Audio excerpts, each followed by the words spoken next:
Call the meeting of the Design Adjustment Committee to order. Before we get started, I have to read an introduction.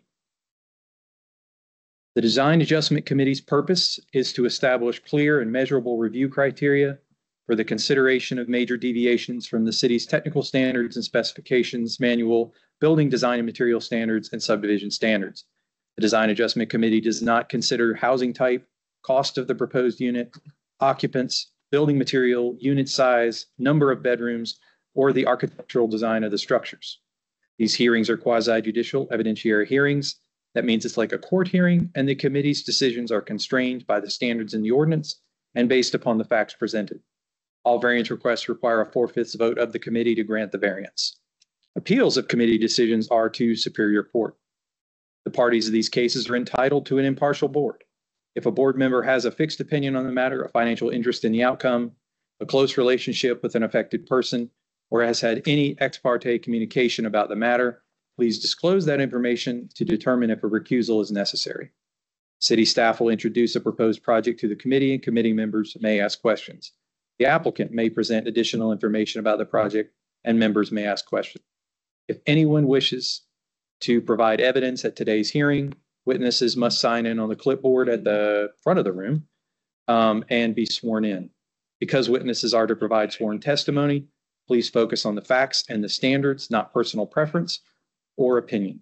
When a witness comes forward to give testimony, please come to the podium, state your name and address for the record, and speak clearly. At this time, staff will administer the oath for all individuals who intend to provide witness testimony. Staff, applicants, and anyone who wishes to speak this afternoon or may speak this afternoon. All of you, stand up, raise your right hand. Do you swear that the testimony you're about to give is the truth, the whole truth, and nothing but the truth? First item on the agenda is approval of the October minutes. Has everyone had a chance to review the minutes? And if so, do we have a motion? Motion to approve the minutes. I will second that. All in favor of approval of the minutes, say aye. Aye. Opposed? Motion carries. I believe we have a delay. The applicant is delayed on the first item, so we are going to skip ahead to the second item on the agenda, which is 6430 and 6436 Head Road.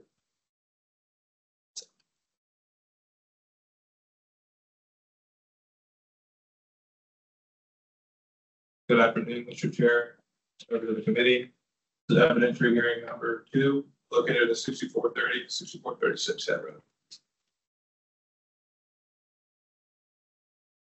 Excellent. The site includes 0.5 and 0.071 acres and is located within the R20 residential legacy district. The applicant proposes a new single-family dwelling unit along an existing non-conforming private access easement. Proposed dwelling unit will be the 4th dwelling unit to utilize the private access easement. However, the access easement does not meet current standards. The applicant proposes to keep the private access easement as is, and requests the following relief from the technical standards and specifications. Technical standards and specifications specifies minimum standard for private access easement. Private access easements require a width of 32 feet. The easement is 10 feet at its narrowest point and relief is requested. Private access easements require a pavement width of 20 feet. The easement is 10 feet at its narrowest point and consists of gravel. Relief is requested. The maximum length of a private access easement is 400 feet to the furthest unit of the public street. The length of the private access easement from Head Road to the subject property is roughly 1,115 feet. And relief is requested. The applicant has provided justification for the request on that. This application has provided more detail on proposed driveways and turnarounds, as well as additional areas of gravel lining. This proposal includes turnouts widened 16 feet to locations. These are some photos of the existing site provided by the applicant, where they are proposing to install gravel for pipe. That's another picture. That concludes staff's presentation. I'd like Mike Taysar to be entered into the record. I'm happy to answer any questions. The applicant's here as well. Yeah, I have one question. There were two turnarounds. I think they indicated that it's for access to a single parcel, but there are two addresses, 6430 and 6436 shown, and two turnarounds shown on that exhibit. Would this waiver provide relief for both of those properties or just one? All right, thank you. Any other questions for staff? Thank you. Thank you. Good afternoon. I'm Cindy Wolf, and I was asked by the J&G STEM Trust to provide details and justification for the requested waivers. First, we wanted to apologize for any inconvenience to the board and the neighbors that this is somewhat the second bite of the apple.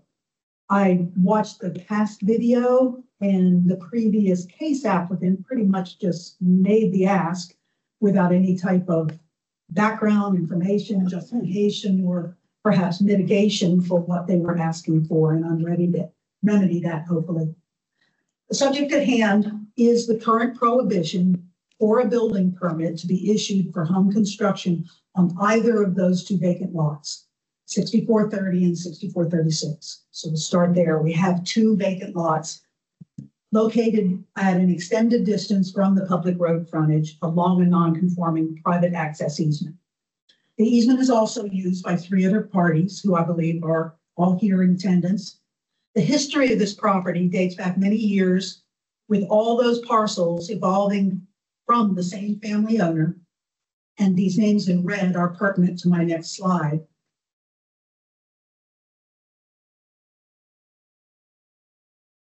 Back in 1992, these parcels all existed, and at the time, the four owners of the five parcels all signed this reciprocal easement agreement, and you can see the four names that are pertinent to the history of those other lots. It basically has been there since before 1992, the long non-conforming easement.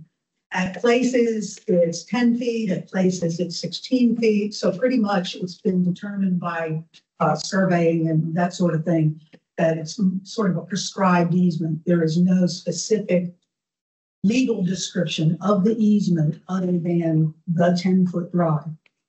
That being said, over the years back during the annexation, this was part of the 1998 city annexation, but that wasn't, I guess, applicable until 2004, I believe. But at that time, the city had to run water lines.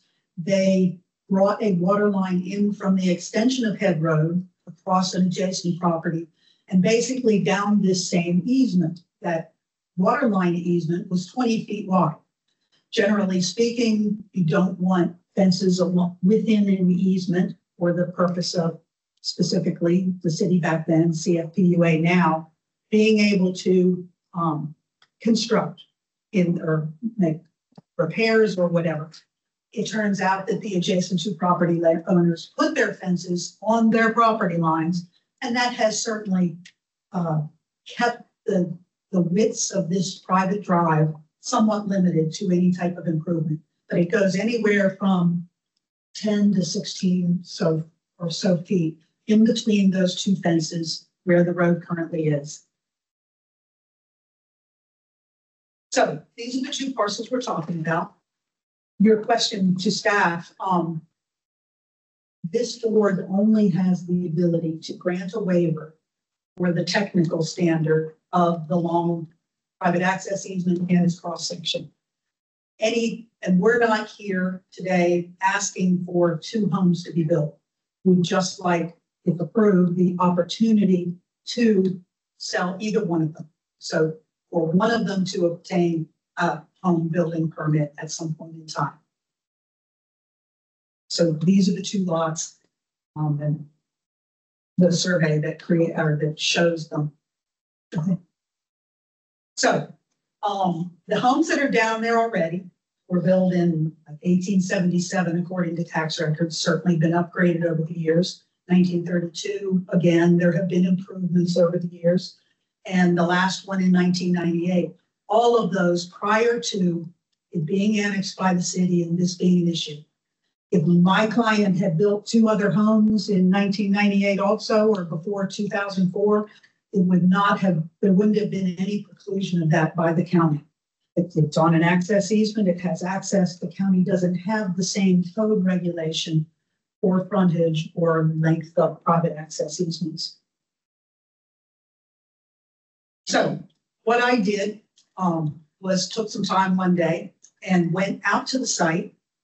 I came in at the entrance. You can see where Head Road ends its public maintenance and where this private access drive goes, the 3 names of the people that currently live down there. It takes a little bit of a curve initially. And at the top, I'm considering that Station 00. One of the things that was discussed at the prior hearing was the issue of sight distance and possible turnarounds or passing, basically turnouts, so that 2 oncoming vehicles have an opportunity to pass without one of them having to back it up.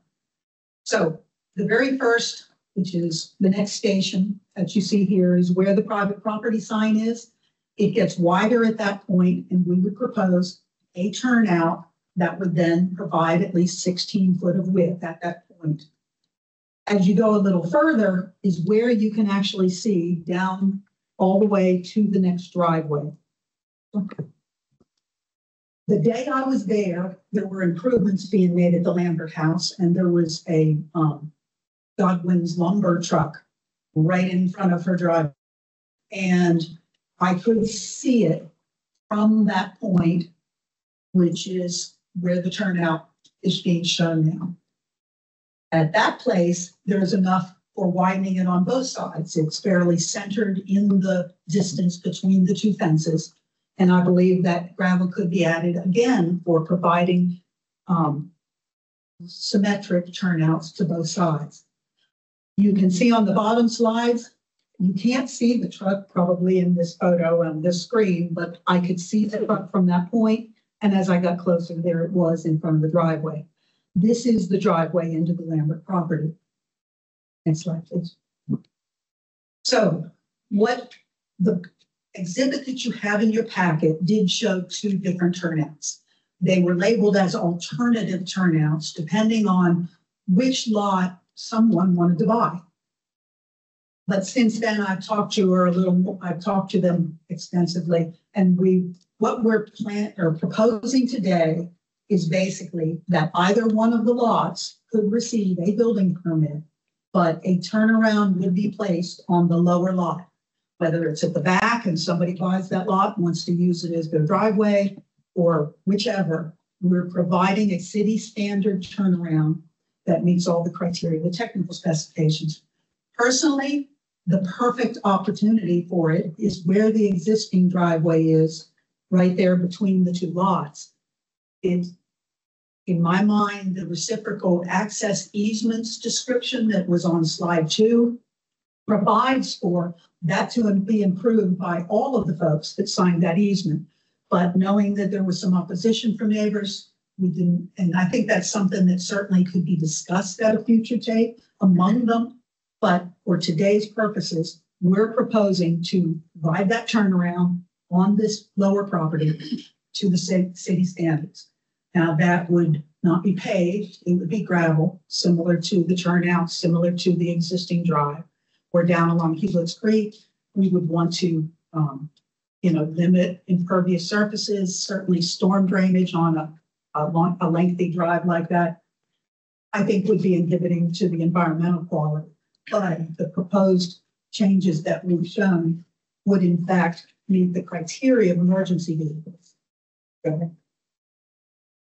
This is at the end of basically the lot with the turnaround would be on. You can see as you go further down the access easement that it does open up a little. Not that that's the greatest place for turnarounds, but it is not as inhibited by the 10-foot drive. Next.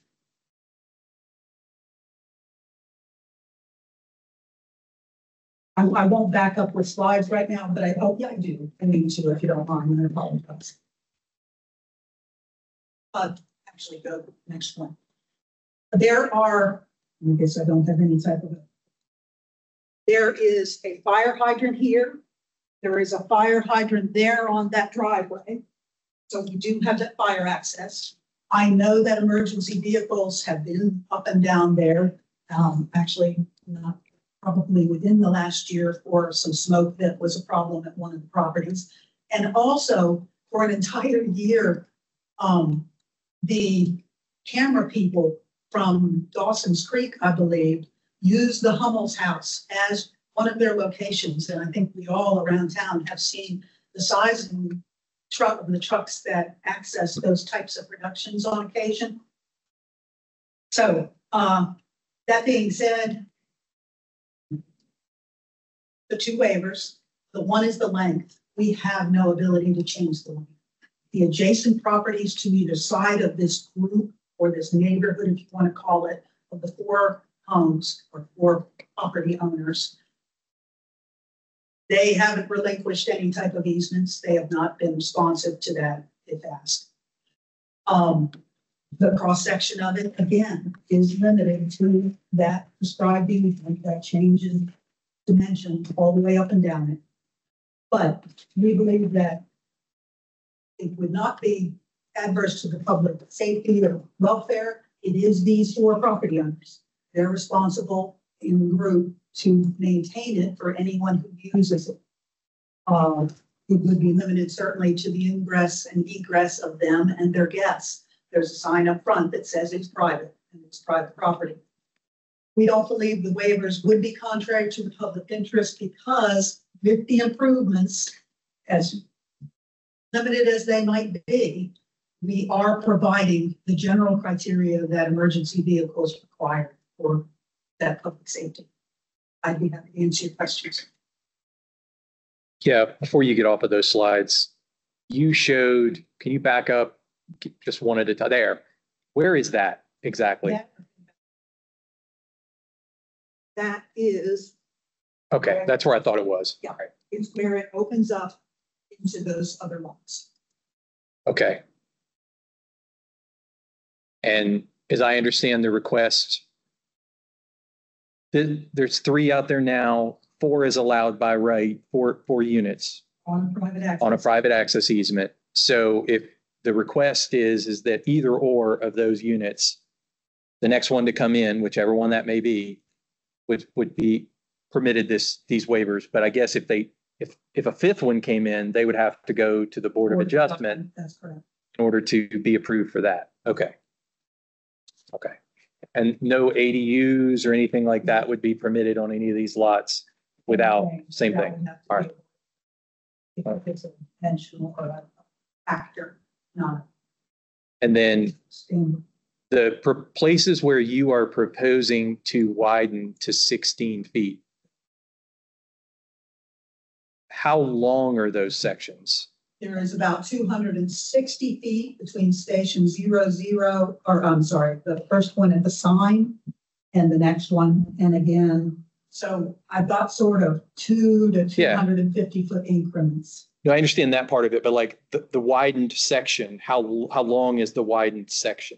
I assume that when they get permission from the TRC, because there are some improvements going to have to happen, that they would be to some standards you have. I'm assuming that they're generally at least 22 foot long because that's the size of the car plus the tapers. So I drew them at roughly 30 feet 30 feet. from the widening.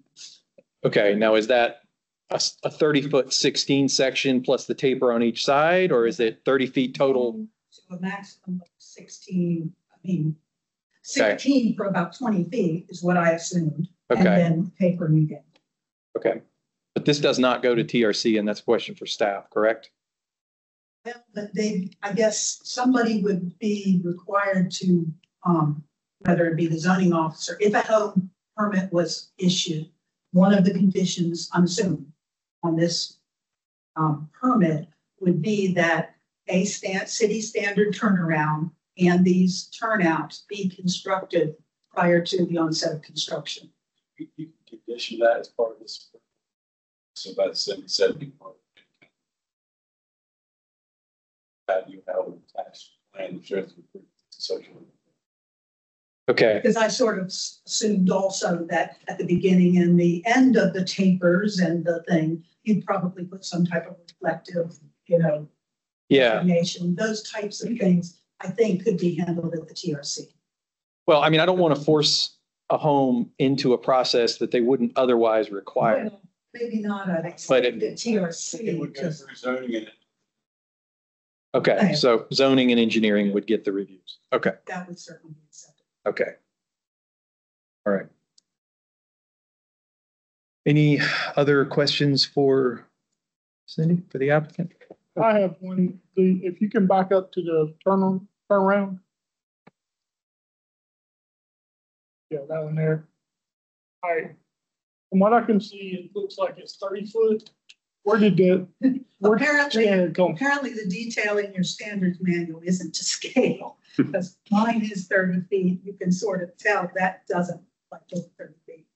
Right, but where No to the drive. fire apparatus access turnaround is 70 foot. Is what? It's 70 feet. It's 26 foot wide and 70 foot deep. That's the alternative turnaround. 120 foot. These are the standards. I mean, I'll let the chair. Yeah, I mean, that is a city standard detail that should accommodate fire apparatus. I mean, it's been auto turned to accommodate that. I don't know how to answer that, but because it's a 30-foot stem, clearly she's saying that, like, you can see at the bottom dimension there. Right, it comes in 30 feet. Right. And then the width of the drive itself is additional width. So I guess I don't know what you're saying. Well, Needs to be separate. my fire code book shows this exact type of drawing, and it is 26 foot, 20 foot minimum, and it's showing 70 foot deep. So because of our ladder trucks. Is that for some level of commercial development or? That's, I mean, I that's mean, this just, is something that we've just been shows using fire for years. apparatus roads. It doesn't differentiate between residential or commercial. But if that's what the city standards approve, I wouldn't have any problem with it then. Yeah, I'm not sure how to react to that. That's the first I've heard of it. So the portions that you are planning to widen to 16, does that widening extend outside of the platted easement boundary? No. It does not. So you said it was 10 to 11 feet. How do we get to 16 is I guess what I'm trying to figure out. No. It goes to 16 feet in places. Oh, it does. Oh, yeah. Can the first one? Survey.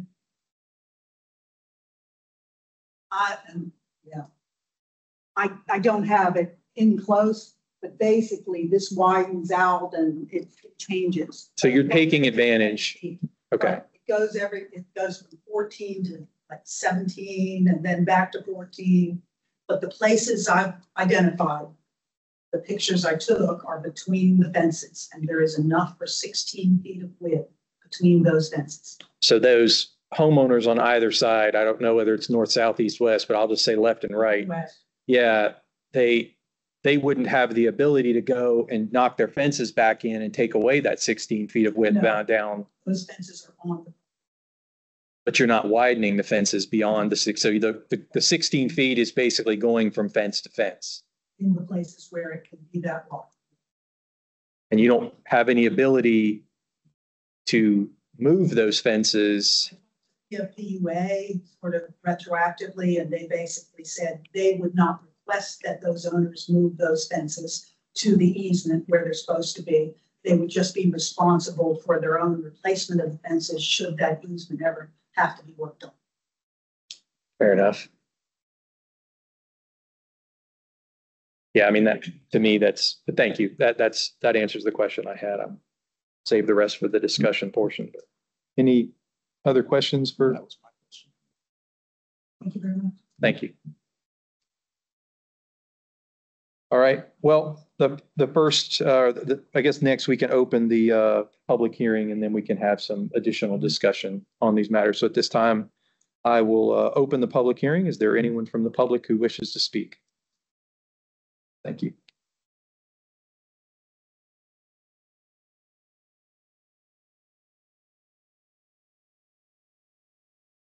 Thank you, Chairman and members. My name is Laura Head Lambert, and I live at 6432 Head Road.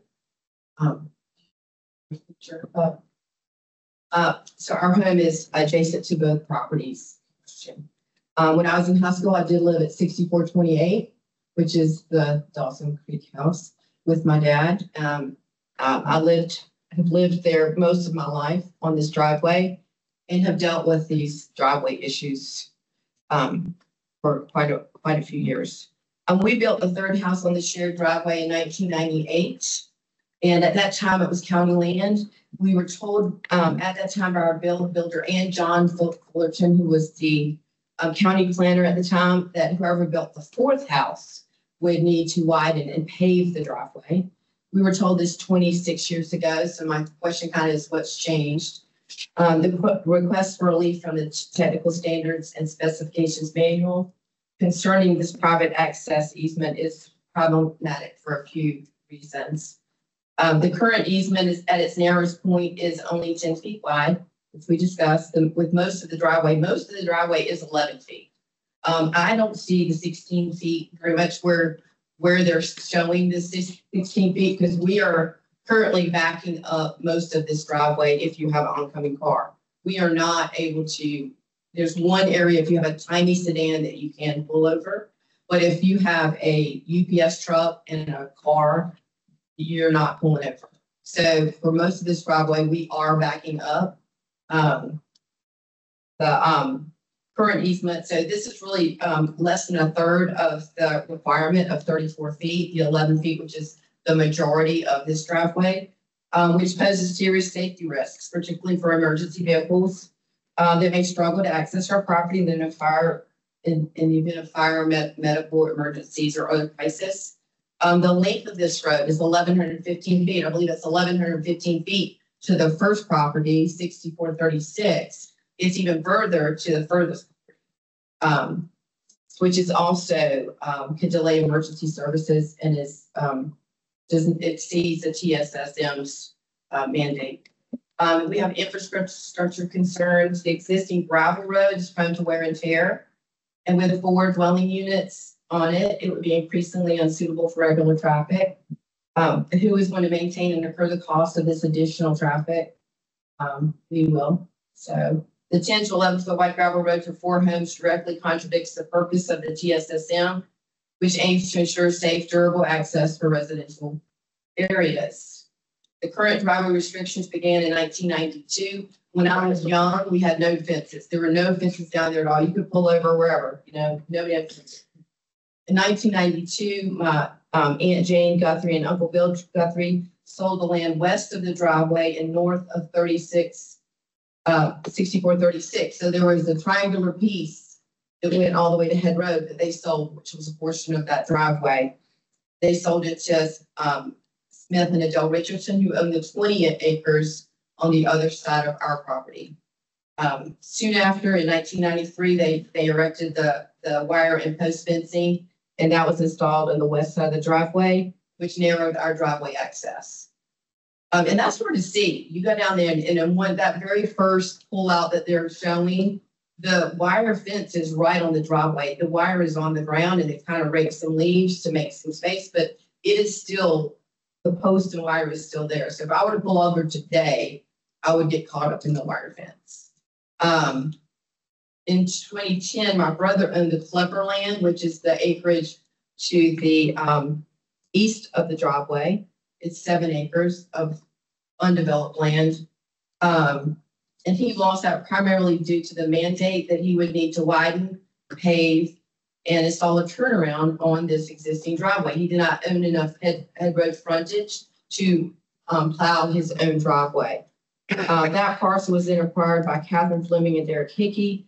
And shortly after, and in early 2011, that's when the wooden growing fence was added to the east side of the driveway and eliminate the ability of vehicles to pull over and pass each other. So from 2011 on, we have had to do the pretty much full driveway back up to let a car pass.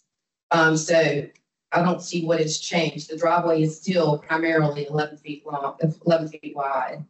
So the fences on both sides of the driveway have exacerbated the already substandard conditions of the access easement, making it so vehicles are unable to pass one another. We get potholes all the time. Rob McCatherine, who will probably speak after me, he is our driveway czar and really helps fix that. But it's a job. I mean, it's hard to keep up with that driveway.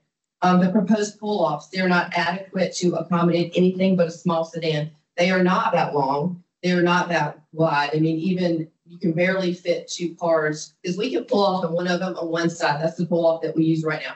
There's one where they're saying it's 16 feet, but it is not adequate for my husband who frequently, almost daily, is pulling a trailer. We get UPS trucks frequently. So if you have a UPS truck and my husband, nobody's pulling off. You know, somebody's going to have to back up, either him with a trailer or a UPS truck. And the one in the front of the very one by Head Road, that's not even a pull off. There's no way to pull off where that private access road sign is. That is not an adequate pull off.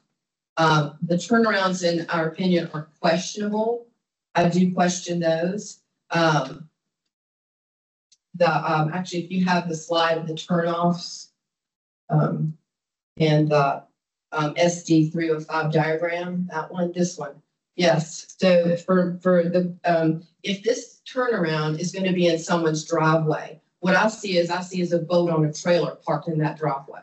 You know, I see cars. I see someone with 4 kids and they are teenagers, and then you've got 6 cars in that driveway. How many people have garages and they don't park in the garage? They park in the driveway.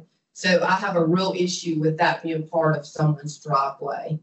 And then the T portions to these proposed turnarounds, how far back does that need to go into that lot to get a fire truck? Same with the fire truck with the ladders, you know, how far back does that need to go into that lot?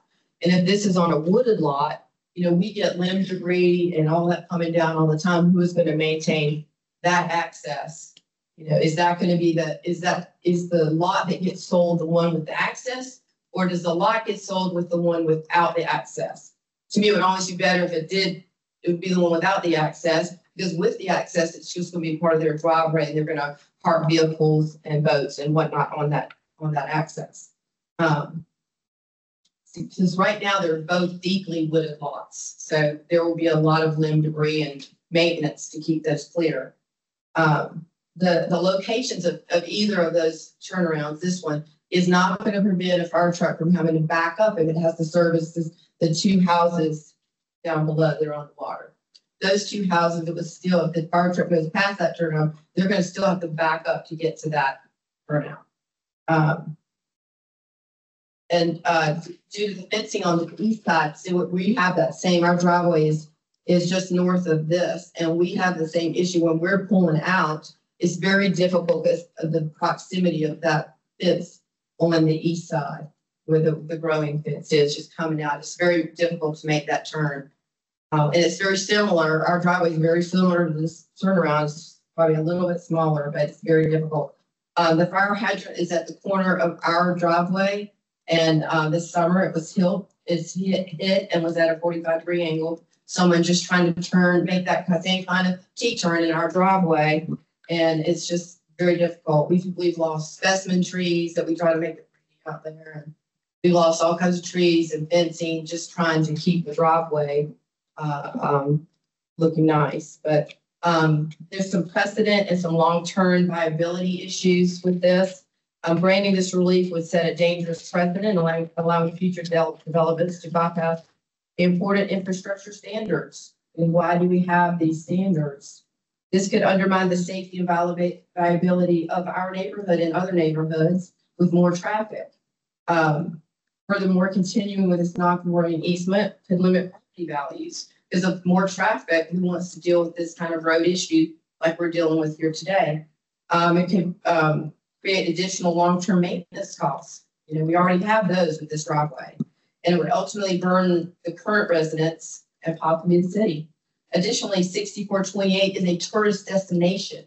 We not only have residents and guests, but we get visitors from all over the world driving down our driveway to see the Dawson Creek House. And by the way, when they did film that movie, the big trucks all parked on Head Road. They did not drive the big trucks down. They drove little UPS-sized trucks for their food trucks, but all the people were buried back and forth with golf carts. So they were not able to drive big trucks all the way down there. So in conclusion, I just want to know what has changed. This doesn't seem like a big enough change to me to incur the extra traffic that we would receive. We will still have a shared driveway. It'll still be mainly majorly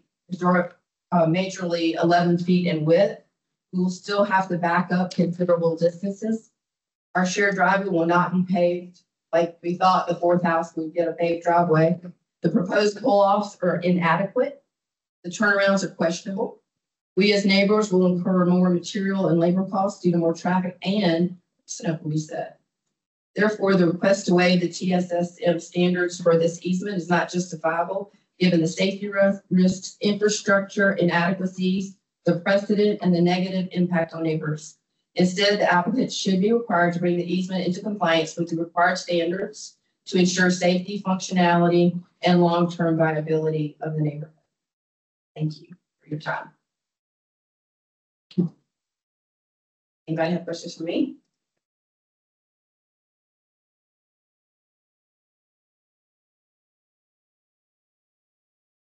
Anybody else from the public who wishes to speak?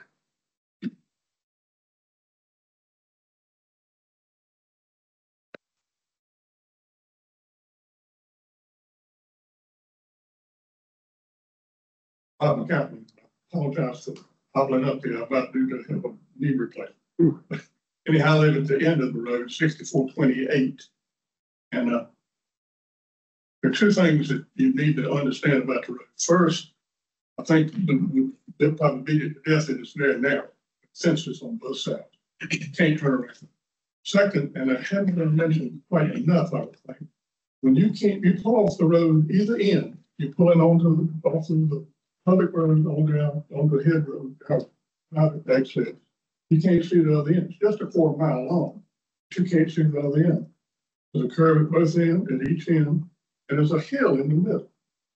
So if you meet somebody, and believe it or not, with 3 houses, it's not unusual to meet somebody on that road. It happens more often than you might think. That's a nuisance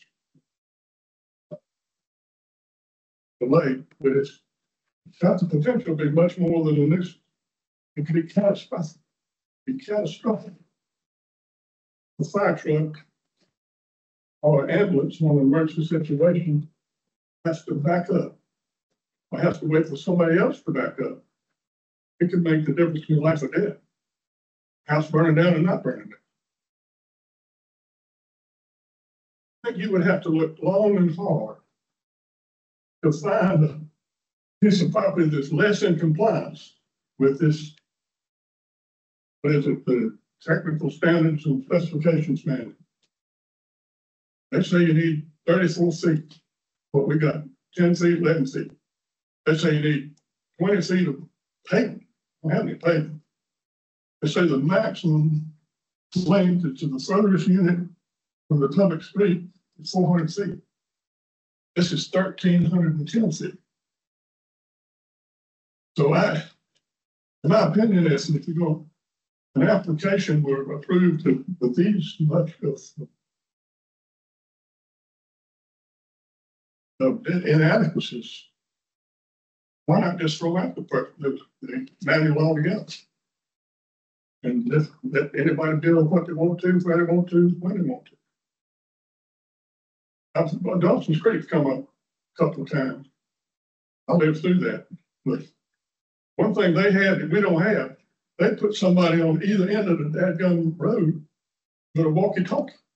They don't meet each other. They had we don't have that privilege. in spite of the building, if was to build a fourth house down there, it's obviously going to increase the probability of meeting somebody on the road. Not even to mention the months of when the house was under construction.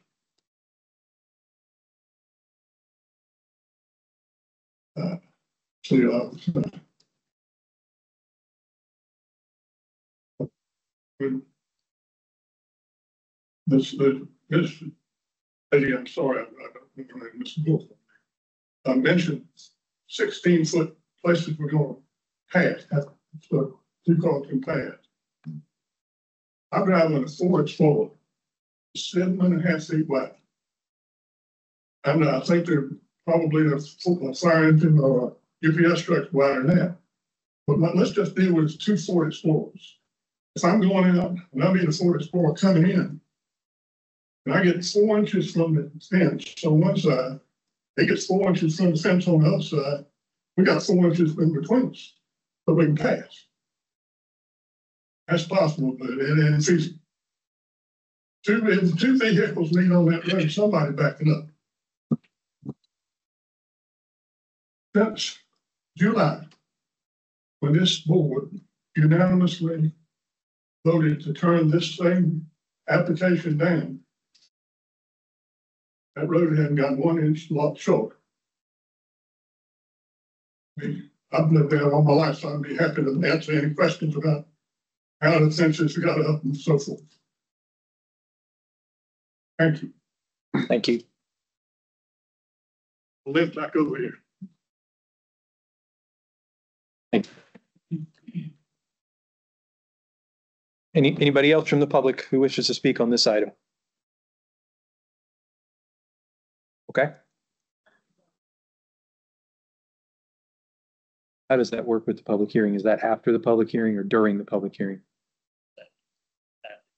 Okay, so we close the public hearing and then she would have a chance for response. With that, nobody else from the public, I will go ahead and close the public hearing. And before we begin our discussion on the individual waivers, I believe the applicant would like to provide a response to the public information. Thank you. I just have a couple comments. I mean, I think we have to understand here that this isn't just about the road. It's about taking away someone's property rights. When Ms. Lambert talked to John Fullerton in 1998, this property was not in the city jurisdiction. She pulled her building permit because it was in the county, or we would have been at this same meeting back in 1998 had it been in the city. I feel like it's a little disingenuous that 3 owners whose past ownership agreed to a joint use of this maintenance easement are trying to totally deny the last owner just because they didn't build until it was in the city jurisdiction. It is already substandard, we've heard. Well, why haven't they improved it if that's the case? The ability for the final owner to build a home is going to add to that 4-party now maintenance agreement. And perhaps there is the value of, perhaps they can agree on even increasing it more than my owner is willing to and offering to at least try to remedy. Is it the most perfect situation? No. But I was out there, I filmed everything, I measured things. I feel confident that at the places I denoted or very close to them, that this access easement can at least be mitigated such that backing up or passing with 2 oversized vehicles would at least be aided. The reason they're backing up now is because there aren't any places that are actually cleared of the vegetation over to the fence and hopefully gravel sufficiently so that it's obvious where they could turn in. There is certainly no precedent being set here. Every waiver is different. Every waiver has to depend on the justification of why it's being issued. This particular one is an existing situation that my client had no impact on. It was a city annexation that all of a sudden imposed additional regulations, and we're here requesting those waivers based upon us mitigating as best we possibly can or in exchange for those waivers. Thank you. Okay, so we have, as has been stated, we have two waivers for consideration. One of them is the non-standard cross-section, which would include both the non-standard easement width and the non-standard pavement width. And then the second waiver is the maximum length of a private access, which with the technical standards lists 400 feet, and this is obviously well in excess of that. So those two waivers, we've had a lot of deliberation at the previous meeting. I don't think we need to completely rehash all of that same discussion. That's on record. I think what it boils down to is, in my opinion, the mitigation that is being proposed with the two widened areas and the proposed turnaround, is that sufficient to mitigate the site constraint? Because there is a site constraint out there. It is a recorded lot of record. It is a recorded access. It's not anything that can be fixed. It's just, are those sufficient for the one additional unit? I think last time the discussion centered around fire, so that's where I'd like to start on this one. I know that there might be a discrepancy between the city standard turnaround and the fire code turnaround. That is news to me. I don't believe we have the right to require them to do more than the city standard turnaround, but do those turnarounds have improved fire access? Do those widened areas improve fire access, or do those narrow areas, are they? Well, at the narrowest point, I think they said it was 10 feet. The apparatus is 9'6". So that's going to hinder us getting down there without meeting anyone. So what the technical standards are on the width? Yeah, the city requirement is 16 feet. I believe fire can require up to 20. Right. So the city is willing to go down to 16 feet, which is meant and intended to provide enough room, obviously Ford Explorers aside, enough room for two normal vehicles to pass. But I think in this case, something that matters to me is that you don't normally have structural fencing at the edge of that 16 feet. So, if I'm seeing somebody pull over and my wheels are sitting right on the edge of that 16 feet, my side view mirrors and such may be hanging over that, and it's no harm, no foul. But in this case, you've got that fencing that really would limit somebody from to stay within the boundaries of that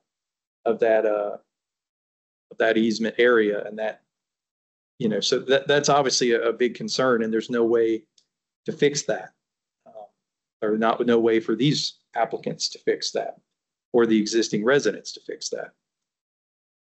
So with the easement itself, because I think she was saying that the UPA, for public utilities, have a 20-foot easement. That's a good What would point. that easement be? Are the fences overlapping onto those? Is that something that needs to be addressed as far as the fence, or is that something we can address? I believe that, as I understand it from the previous discussions, is that there is an access easement that is the older easement, the 10, 11, up to apparently 16 foot wide at places. And then there is a 20-foot utility easement. So I think it's not a utility and access easement, or maybe it is. I don't know. I'm not clear on what rights each one of those provides.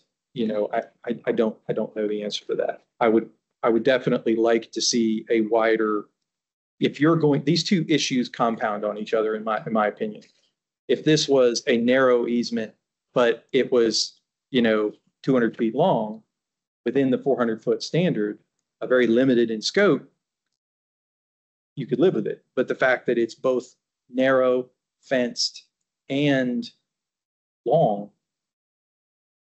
I mean, I'm struggling with it. I don't know if not moving, without moving the fences that are there, having 2 additional little pullouts, if that's enough for me. I don't know. Any other discussion? I had the same questions about, I mean, are there property lines butt up against each other, right? And the easement is across both of those properties, is that? You're talking about the water line easement? I don't know what I'm talking about. I'm just saying, I'm hearing easement a lot and I'm hearing property lines. So are the property lines The the survey, easements? that long stick is in excess. It varies in width, but it covers the 10-foot drives, basically with every, it's, the gravel isn't defined like a pavement edge would be. It certainly goes back and forth. But 10 feet is what it's generally considered to be. Varies all the way down, and it does have in excess of, it never gets to 20 feet. If look here, this is where the water line came across. So from here down, you could just barely see the dashed lines of the 20-foot CFPUA utility. Here on the right side there, that's Yeah, you can see it a little better on that side, I guess. Yeah, coming down there.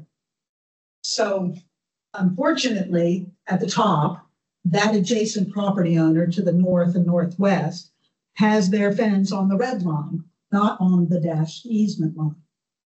CFPUA is not, And so the red line is the property line. yes, So what is between the 2 red lines?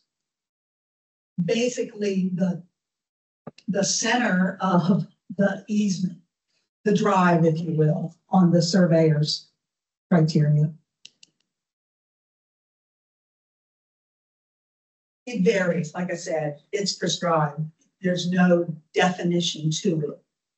Has anyone spoken to either owner on either side about moving the fence for them? In other words, has the applicant spoken to, I'm sorry, I don't know their names. I'm just going to say the east and the west. The people who have put up the fences has anyone spoken to them about moving their fences for them? I would probably say no, but can you imagine asking someone to move 800 foot of their fence? They're going to laugh you right out the front porch. But has the the one on the eastern side, I believe a comment was made, and they've even closed up the fence at the easement. So there's a fence over top of the water line held up. So, I mean, they're not going to move their fence. They put their fence up later on in this whole process. But no, the answer to your question, sir, is I don't believe that Ms. Bailey tried to contact them knowing that it would be police. Okay.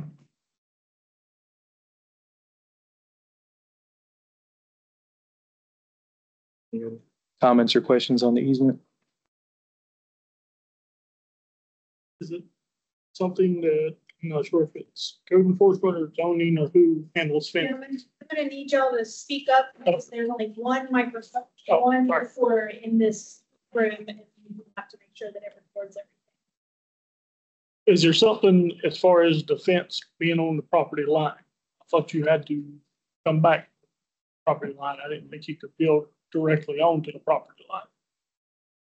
And I don't know if that would be something for zoning or. It's a question for staff. Just, is there any issues with the fencing that's out there now? Has anybody evaluated the compliance of the fencing? Is there any standards that would apply to it?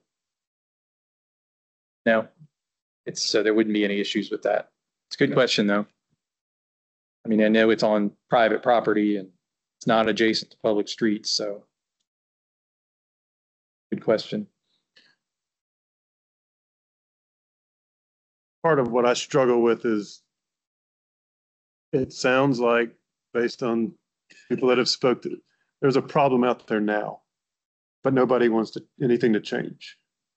So I struggle with that because this applicant is proposing to make an attempt to provide improvements.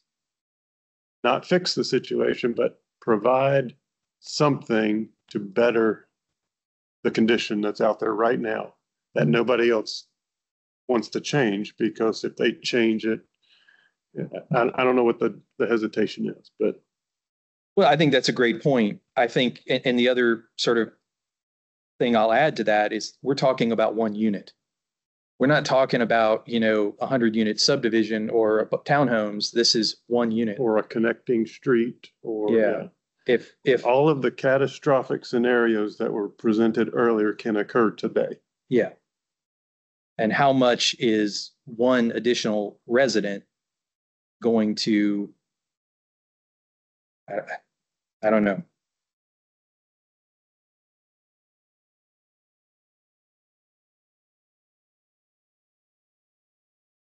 It also seems to me that, if the owner of these parcels is part of this legal document that was in here, so they would be included in any maintenance tasks that are performed along this.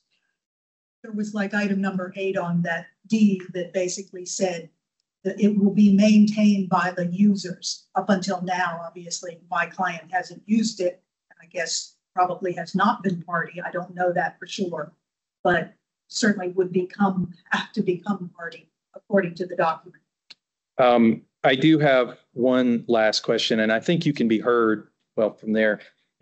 Okay, inside of the fenced areas, are there existing vegetation, trees, or is all of the vegetation on the outside of the fences? It's primarily underbrush. There are probably a couple trees right along the fence line. Nothing significant, certainly nothing specimen. I believe, as I said, I've walked it twice now. I've taken the pictures, I've measured. Those areas that I'm identifying for the turnouts can be created and serve their purpose at 16 feet. And it's more, I guess, where my train of thought is, could one go in and clear out? Obviously, you don't want to go and take out all the trees. That changes the character of everything. But the trees within the easement area, which has become so valuable, could those be removed to allow better access for the wider emergency vehicles? Is there a couple of trees within that, variable width 10 to 16 foot easement area that could be removed that would reduce the pinch points that those areas might have for emergency vehicles? I guess what I'm trying to figure out is what can be done to improve the access within the confines of the existing easement. Other than these, is there more that can be done than just these 2 pullouts? In my opinion, I think that certainly all of the underbrush from fence to fence could be cleared such that you wouldn't be scratching your doors or something like that just because you're pulling off to the side in the areas that there would not be turnouts necessarily.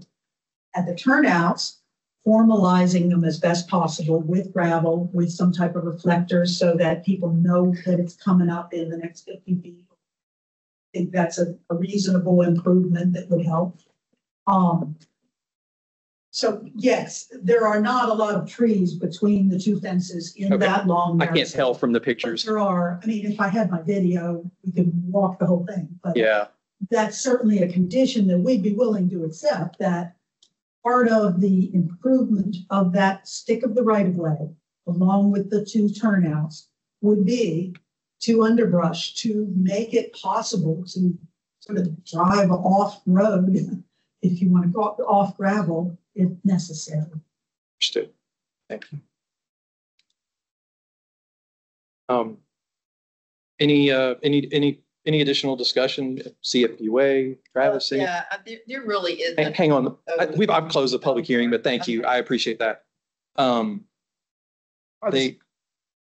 I just think it's important, going back to what we're tasked to do here under findings of fact. It says in granting a requested adjustment, the Design Adjustment Committee shall make findings of fact that the following requirements have been met where applicable, and I'm skipping forward to number 3. The request does not increase congestion or compromise safety. And, I understand, and it's clear from today and from the last hearing that there is a problem out there today, but 3 homes to 4 homes is a 1/3 increase in the amount of traffic relative to, on average anyway. And so I would want to be absolutely certain that any mitigation that was possible, that we've explored that, I think for me is where I'm standing right now. Okay. Any thoughts? Okay. Well, I mean, we need a a motion to take some action on this. I guess we'll address the first one first, which is the width of the easement. And they're basically the same logic, but we have to consider them separately. The width of the easement, and then I guess also included in this, and I didn't mention it previously, is they're requesting a waiver from the paved surface portion. They're requesting to leave it as gravel, as opposed to the, I don't know. I mean,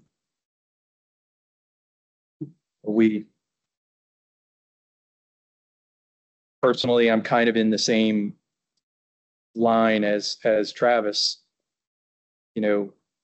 I would like to make sure you're only talking about one additional unit. Beyond that, they would have to go to the Board of Adjustment to request additional units, or if one of the other adjacent owners wanted to subdivide, or if anything else wanted to happen along this area, it would require a additional hearing. So it is an existing lot of record.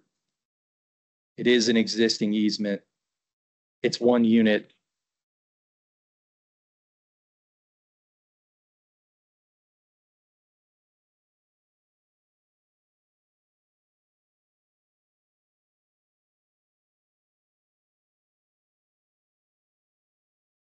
Is the first item 2 different? Are there 3 items? I think there's A two. and B. I think it's 2 waivers total. I think the first one just includes a lot of components, the non-standard elements of the private access easement cross section, and then the second one is the maximum 400 feet.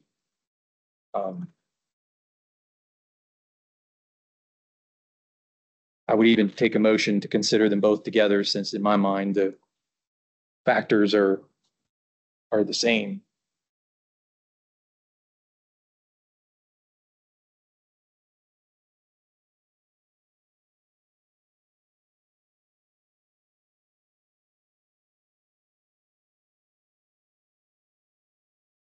Guys, I'm gonna make a motion. I'm gonna make a motion. It is one unit. I'm going to make a motion it's an existing lot of record, make a motion to approve both waivers, 1 and 2, with the conditions that they provide the graveled widening areas, provide the turnaround as proposed and recorded. That will help with the parking. People parking in that, making it a component of their driveway. If it's a recorded part of the private access easement on that lot, I think that can help with that. So provide the widened areas, and provide the required turnaround in easement, subject to engineering review. And the last component of that is I would like to have that easement cleared of all underbrush and trees.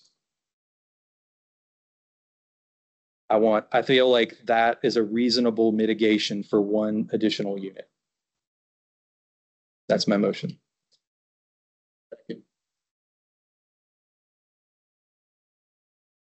Any other discussion on that? Just a question for staff. So that would be enforcement, would be engineering and zoning.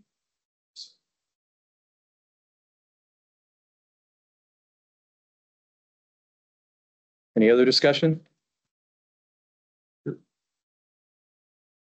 All in favor of approval of the waivers 1 and 2 per the conditions stated, say aye. Aye. Aye. Any opposed? Motion carries.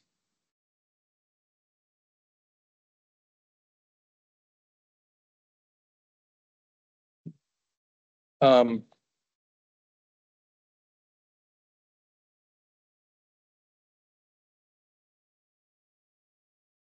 think. Thank you. Thank you. The applicant is here for item number 1. Okay, we will, if it's okay with everybody, we'll go back to item number 1. Does staff have a presentation for that item?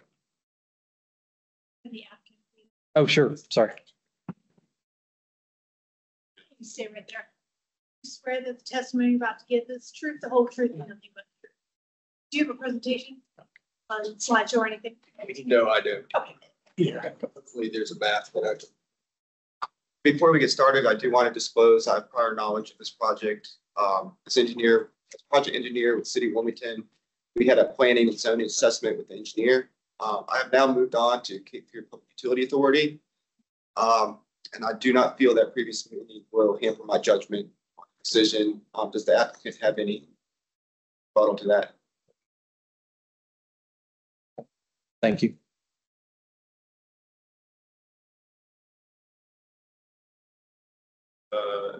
Request for design adjustments for 901 South Front Street, a residential townhome project, which will be subsequently addressed 116 Dawson Street.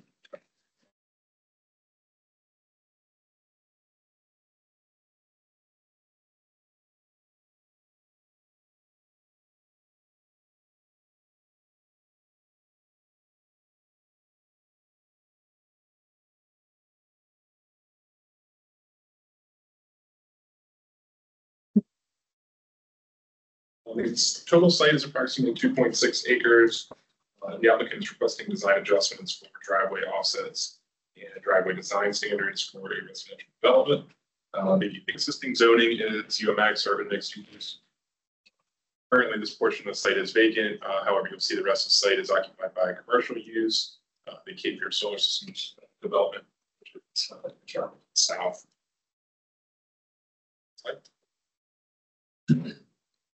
The relief from the minimum standards of a driveway offset and relief from the minimum width of a driveway are being requested by the applicant. As you can see on the site plan, there is direct frontage to the north, which is Dawson Street. They are proposing a 10-unit residential development. There are 5 new residential driveways proposed along this portion of Dawson Street. The next slide. Sorry. Here are the waivers that are being requested along with justifications. Technical standards and specifications stipulates that no driveway, curb, return, or edge or driveway apron at the intersection with the roadway shall be allowed within 26 feet of the point of intersection of the street property lines at the intersection or street corner. The applicant's proposing a 13-foot offset. Therefore, a waiver is required from the 26-foot requirement. Additionally, the technical standards specify a minimum residential driveway taper of 5 feet. The applicant's proposing no taper and a waiver is required there as well. The standards of approval are located within your case summary. There is no preliminary plan approval needed for this one, just the waiver being requested.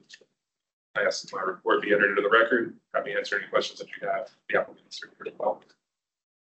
Hey, Pat, regarding UMX, so you're saying there's current commercial on the lot or on the property. Is that property required to construct some other type of use, to be mixed use? Could it all be commercial?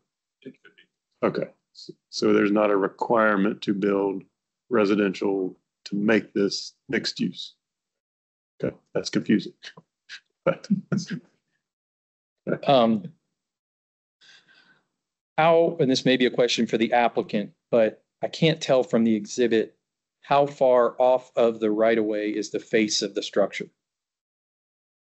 Or is there no offset?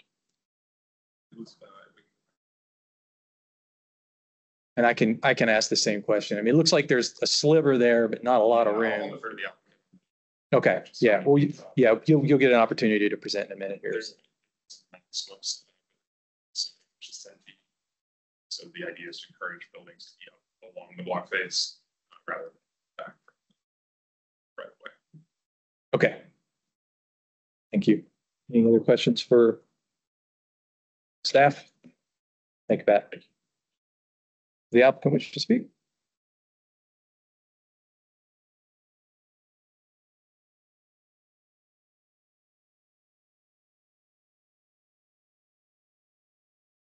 Good afternoon. I'm Jimmy Fentress with Stroud Engineering, here representing Cape Fear Solar. Request a couple exceptions to your design standards to enable a 10-unit townhome building in the corner of 2nd and Dawson.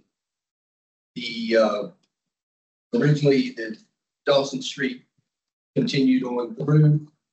When they built the cloverleaf for the bridge, the extension of Dawson was terminated at 2nd Street. So there is a right turn, 90-degree turn from 2nd Street on to Dawson, and no through traffic from Dawson to the east. It is important that there was a question about where the building was sited in relation to the right-of-way. It has to be within 10 foot. In our prior processes, we were required to propose all of the buildings within 10 foot of the right-of-way or within 10 foot of the right-of-way as predicted at the time for the widening that is going on First Street.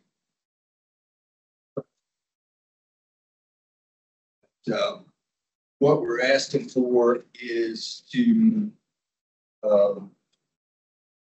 have the building, in order to be 10 foot adjacent to the right of way, the building has to go both close to 2nd Street and close to Dawson Street. Therefore, it's difficult to meet the 26-foot requirement for the first driveway to the intersection. So what we have is, and each unit has its own garage and driveway. So Jack pushes us to 13 foot to the intersection for the first driveway. Feel like if there was 26 foot there, it would possibly be used for parking. That's a concern. Have parking right at the intersection. On street parking is allowed on Dawson Street, as I understand. The second exception would be the driveway tapers. More recently, the city standard has limited the residential driveway to only being able to have a 5-foot taper on either side. And what we would like to propose is going back to the original slab driveway detail that doesn't have a taper. Can I see that standard?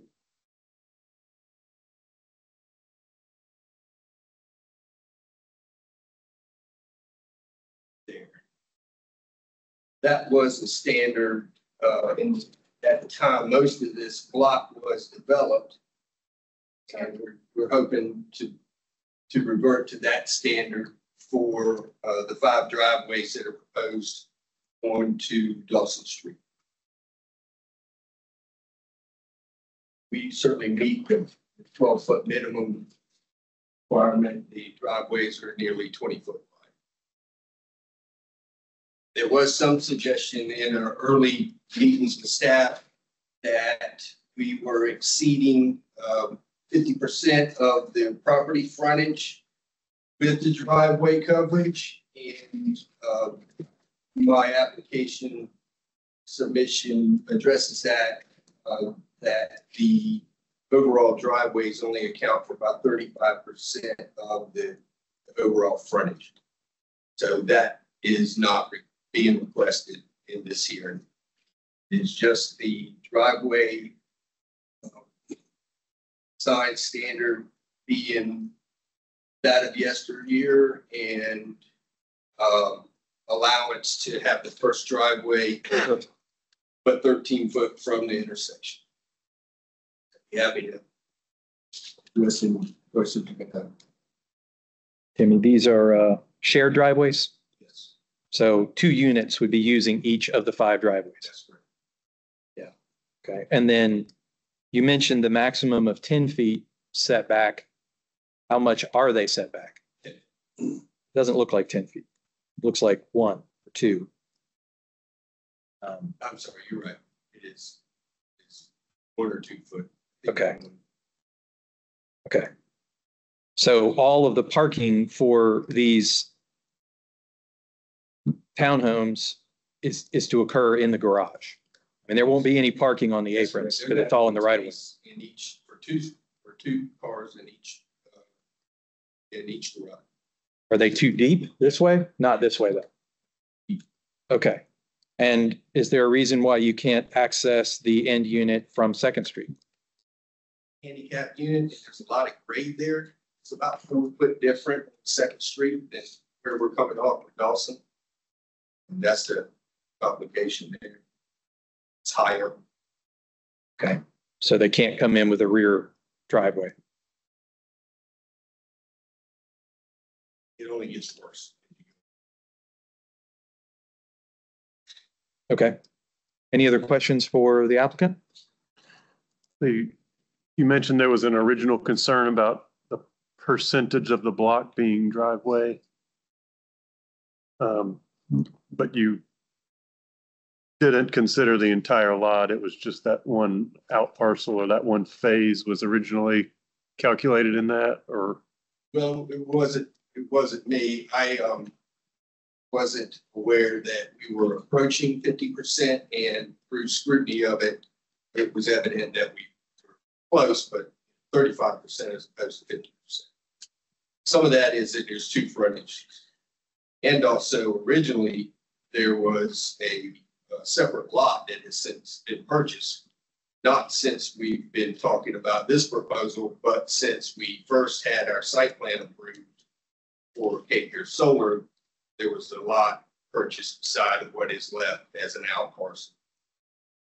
And can you flip back to the site or the picture of the maybe the bigger one? One more. Isn't there one with the entire block on there? No, okay, it's just in our packet. Okay. This lot right there has been purchased since Cape Fear Solar phase 1. Okay. So I've got in the packet, there's a picture of the entire block all the way out to Front Street. So there's a horseshoe shape. We go around Mr. Anderson's property, essentially. So the Cape Fear Solar has 34.2% of the Front Street lottage is allocated to driveways. That's correct. So is Cape Fear Solar allowed to have 18% more of driveways along that lot? Or what else? Do we know what's going to happen on that close?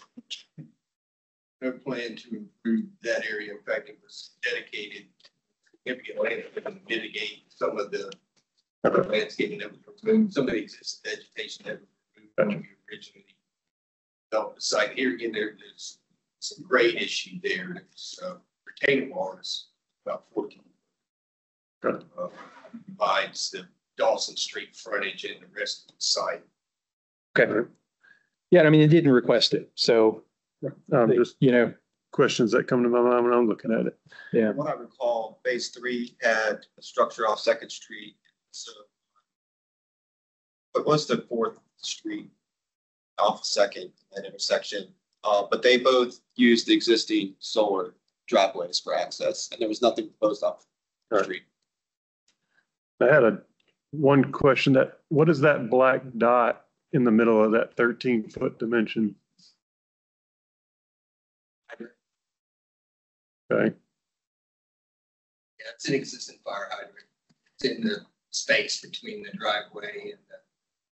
How would, out for the intersection. how does fire code and parking in the vicinity of a hydrant, is there a dimension for It that? has to be a 3-foot clearance, 3 foot? 3 foot all the way around, 3 foot right away or access.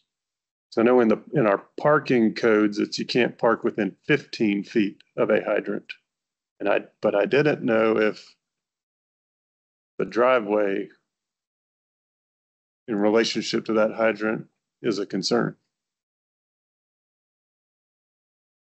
Do you know, Jimmy, how far the proposed driveway is off of the existing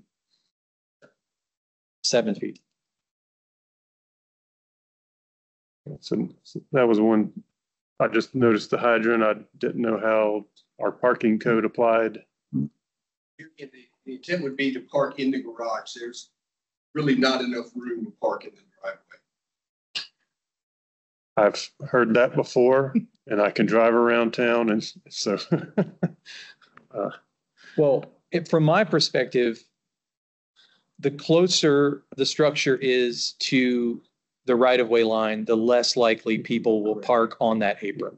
If that's why I asked, if they put this structure 10 feet away, people are going to try and squeeze a car between, because if you take the distance from the back of curb to the proposed structure, you got plenty of room for a car. There's just a sidewalk in the way.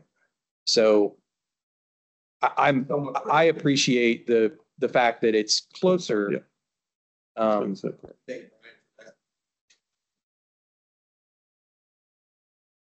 was a nuance to me to have a maximum setback.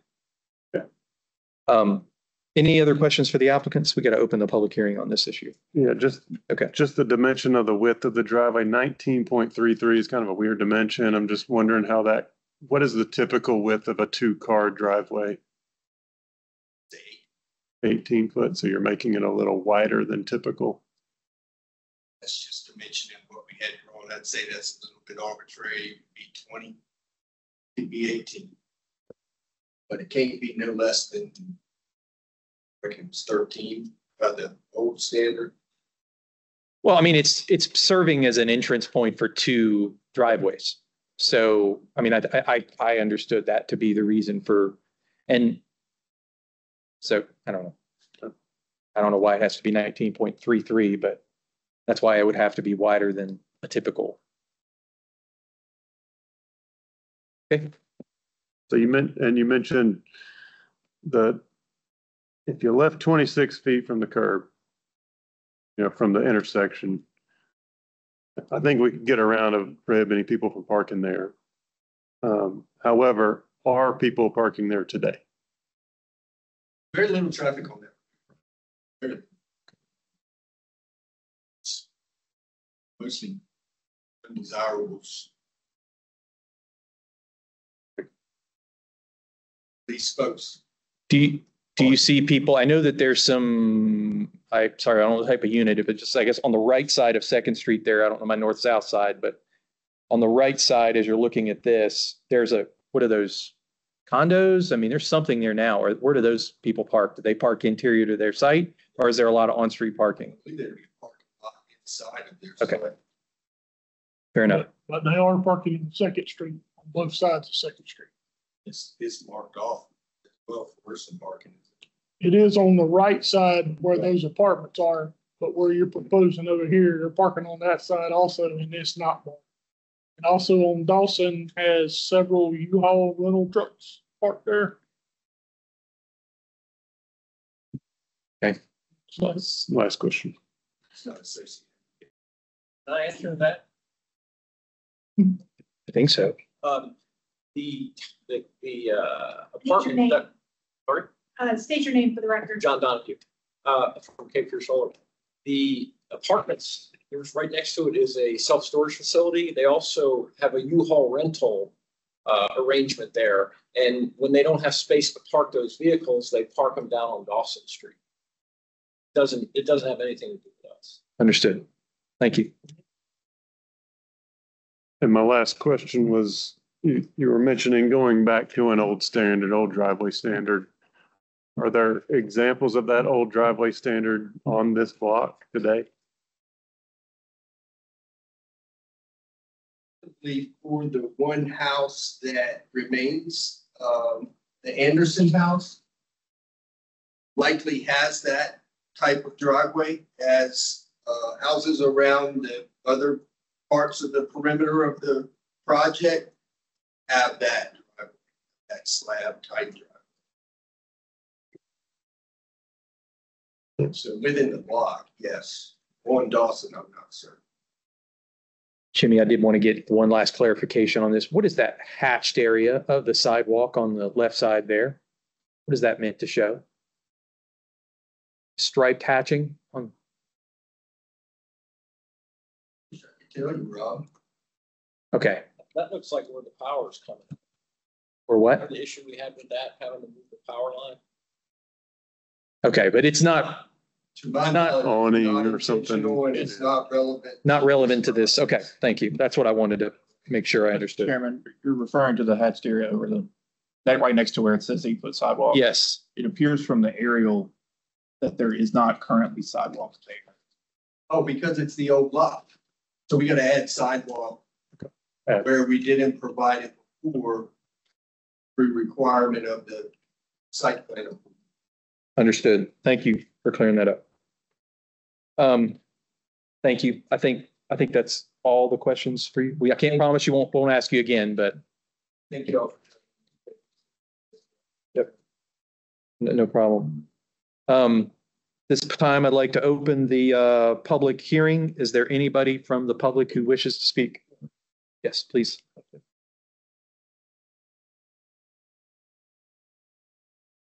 Remember to state your name and address.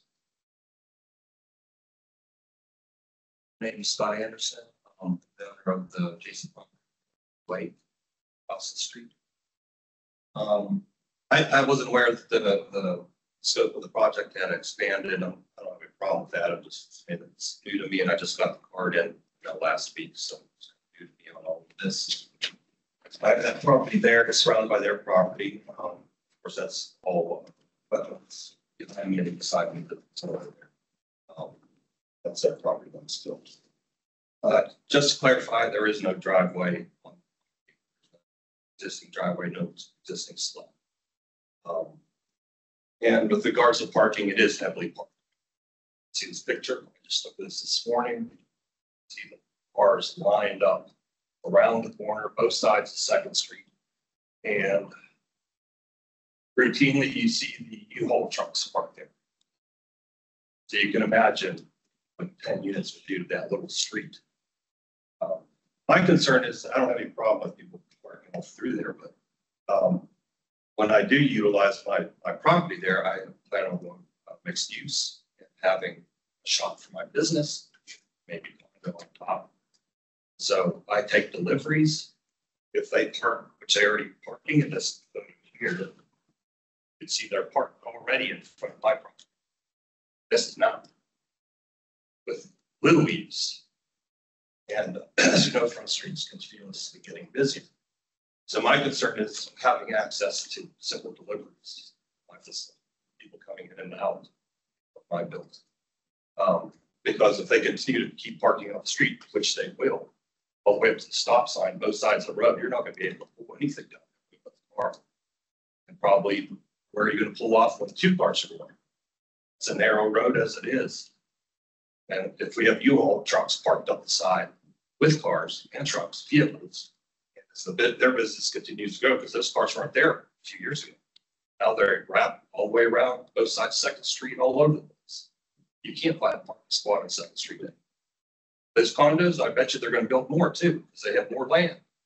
And so where are they gonna park? They don't park off-site, they park on Second Street. And as Front Street gets built up, where are they gonna park? They're already looking for park down Second Street. Streets.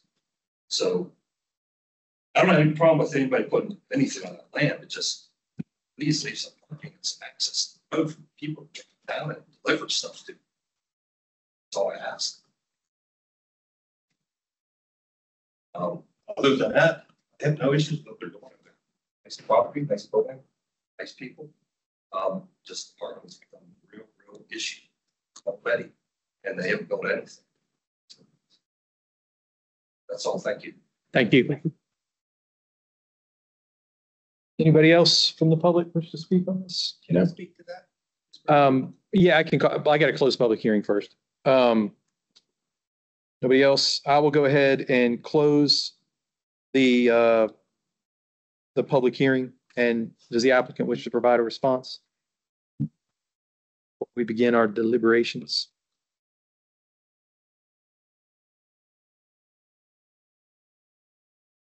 Mr. Anderson's concerns and respect them fully. I feel like what we're proposing actually mitigates some of those issues, because with the driveways in place, there'll be less likeliness for people to park along there. And for the units that we're at, and we're providing parking under the footprint of the building, hence the driveway. So I just wanted to offer that up as potential mitigation of those concerns. Thank you.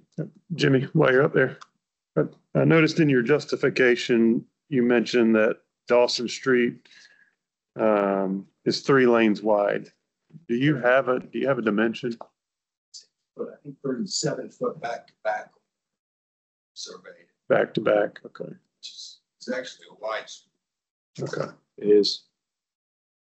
And that would provide parking on both sides of Dawson and retaining two-way travel. 5% at that. Certainly it enables another lane to be parking on one side. It's like the allowance in that standard, the standard of that day for parking on both sides.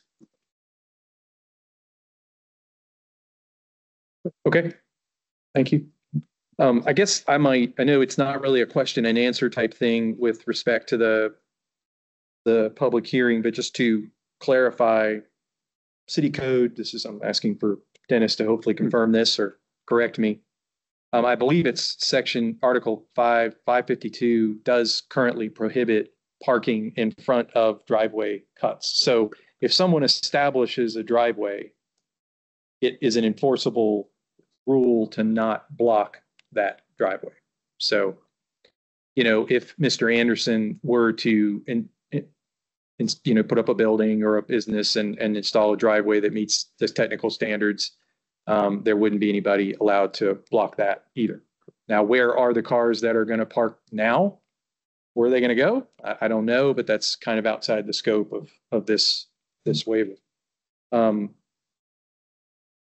One question I had is if it's not too much to ask, could you, Dennis, help us understand the intent of the 26-foot offset? Is there any sight distance issues with obstructions within the corner clearance there? Our current land development code actually has a vision clearance triangle of 46 feet by 46 feet as measured from the face of the curb. So there should be nothing permanent within that. I believe that excludes structures in the 1945 district. Is this within that? We have not applied it to you and back to see. Zero. Okay. So, and that was my concern with, just want to make sure there's no parking in those driveways, because that would be within that 46 triangle. And it would, there's probably not enough room there, so their back end's going to be sticking out into the road. Maybe not necessarily the residents, but guests, friends, family, where are they going to park? That's the concern. I think they don't necessarily have to respond by coming up to the mic because the room is all.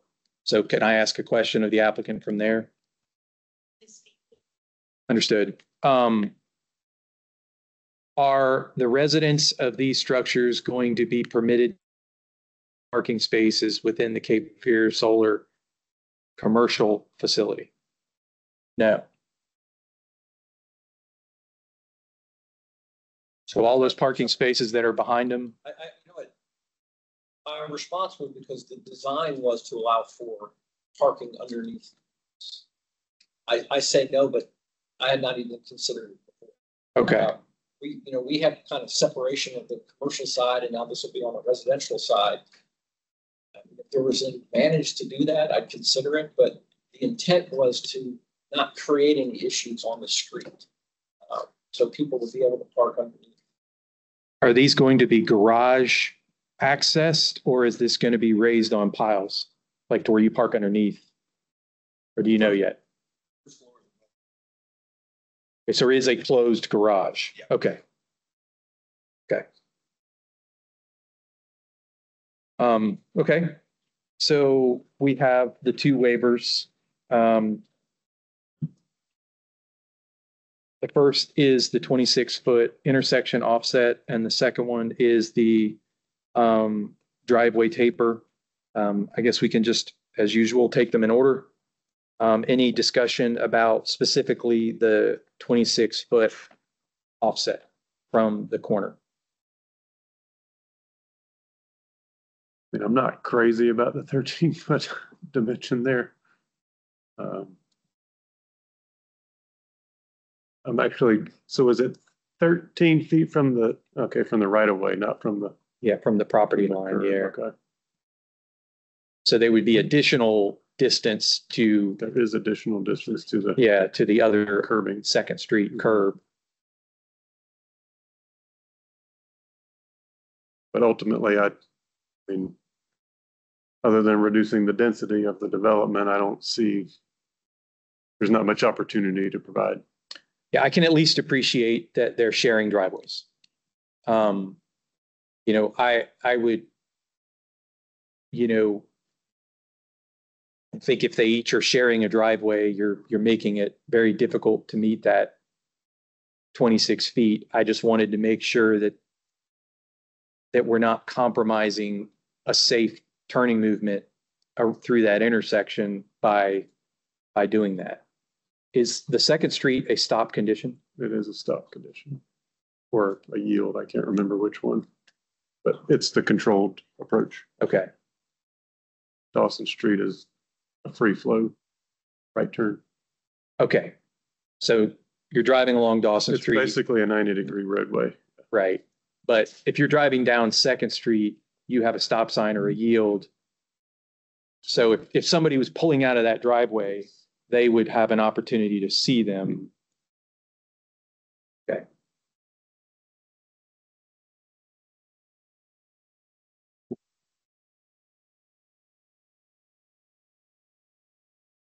Any other discussion or questions? If not, do we have a motion on either of these?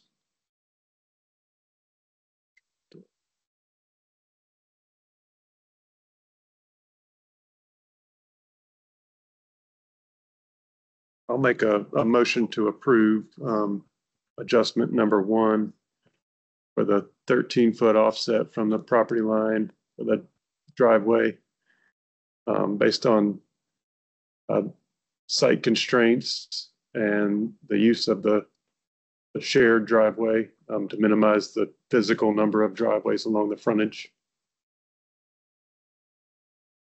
I will second that. Any other discussion? All in favor of approval of waiver number 1, say aye. Aye. Any opposed?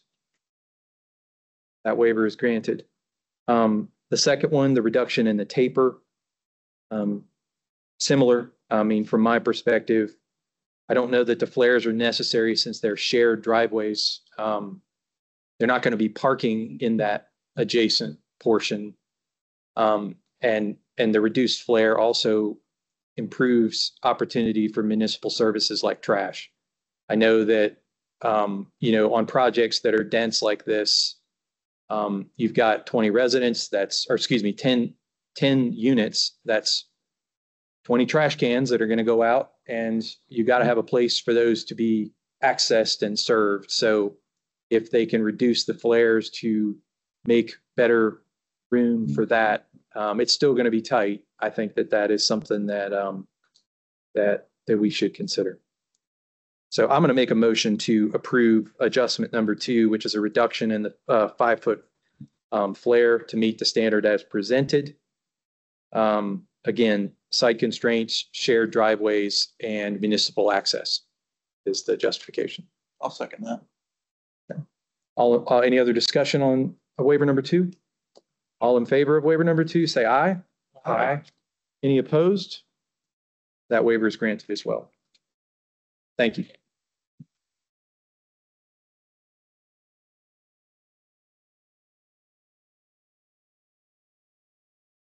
Is it yield? It's not stop. Okay, at least it's yield. That's good. Some sort of control. So.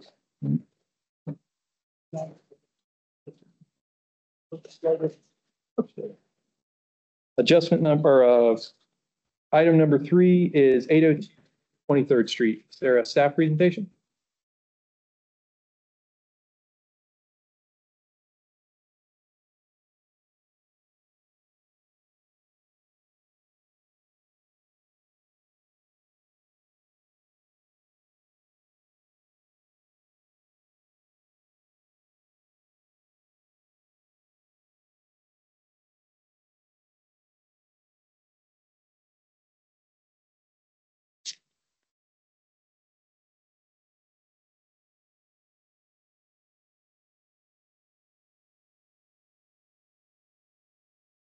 This is for 802 North 23rd Street.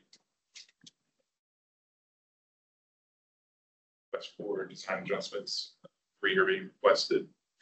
The site as being the driveway offset for existing driveway, length of a private driveway, and standards for parking lot design. Site is currently zoned LI, light industry. It is occupied by a warehousing and distribution use that is currently existing. The applicant is proposing to add additional parking to the existing use. Next slide, please. Here's the applicant site plan. There is currently an existing driveway on North 23rd Street. Again, they're proposing additional parking in the front of the site and as well in the rear, shown on the site plan. And then they're proposing to utilize that existing driveway on 23rd Street. So the technical standards specifies that property line offset driveways on a major thoroughfare shall have a minimum distance of 75 feet. The applicant is proposing to utilize that existing driveway, which does not meet that standard. Therefore, that adjustment is required. The technical standards also stipulate the maximum length of a private driveway being no more than 500 feet. They're proposing a driveway that exceeds that maximum length by approximately 875 feet for a total of 1,375 feet. Therefore, that waiver is required as well. Then additional waiver is being requested. The tech standards specify minimum 25 feet turning radius adjacent to a travel way. The applicant's proposing 15 feet radius required. Standards for approval in case summary. No preliminary plan approval is required with this request as well. I'd like to record the record. Happy to answer any questions. The applicant's here as well. Questions for the staff? I have questions, but not for you. I'll be for the app. Thanks.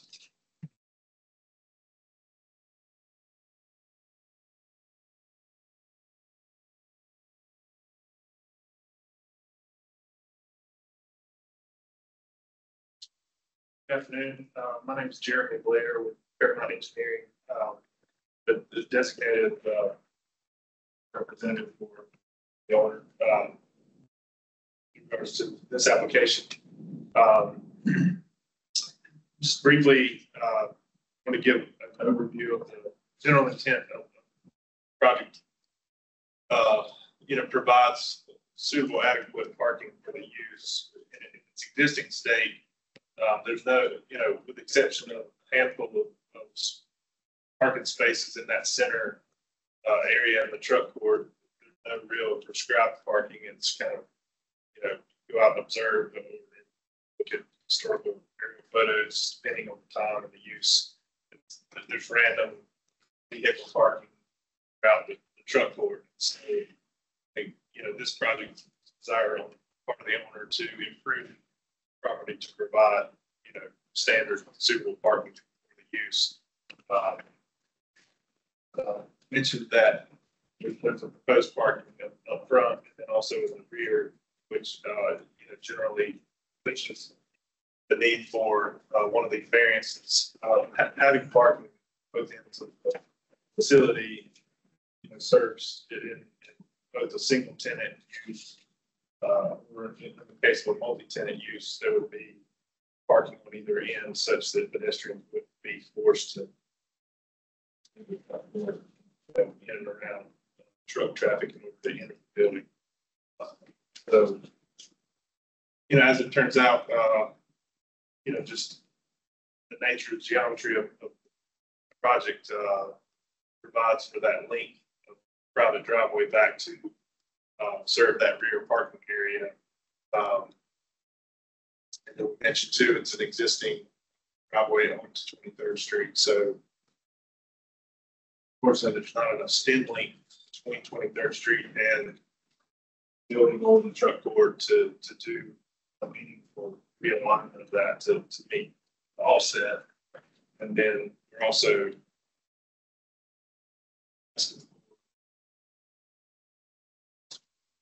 areas for the radius is on the vehicular parking up front just to serve only